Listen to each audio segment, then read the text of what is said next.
করোনার পর দেশের চাকরির বাজারে প্রতিটি শূন্য পদের বিপরীতে আবেদন পড়েছে ২৮৭টি, যা আগে ছিল ১৭৩টি।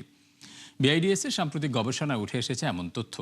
গেল ১০ বছরে অনলাইনে চাকরির বিজ্ঞাপন পর্যবেক্ষণ করে সংস্থাটি বলছে, এই সময় প্রতি সপ্তাহে ৩,৬৪৬টি পদের বিপরীতে আবেদন পড়েছে ৬,৯৭,০০০।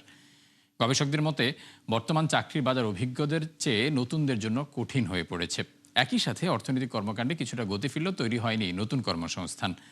অনুষ্ঠানে বিনিয়োগ ও উৎপাদন বাড়িয়ে কর্মসংস্থান সৃষ্টির লক্ষ্যে রপ্তানিমুখী ও প্রযুক্তি নির্ভর খাতকে অগ্রাধিকার দেওয়ার কথা জানান পরিকল্পনা প্রতিমন্ত্রী জোনায়েদ আব্দুর রহিম সাকি।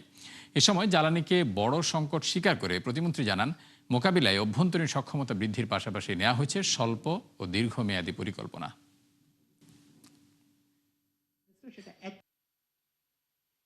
এনার্জি একটা খুব এখন পর্যন্ত জটিল বিষয়, মানে এত রাতারাতি সৃষ্টি পেয়ে এনার্জি সমস্যার সমাধান করা যাচ্ছে না। তারপরেও একটা দৃষ্টিভঙ্গি, মানে পলিসি লেভেলে আগেকার আমদানি নির্ভর মানে জ্বালানি নীতির বদলে একটা আত্মনির্ভরশীল জ্বালানি নীতিতে শিফট করা হচ্ছে।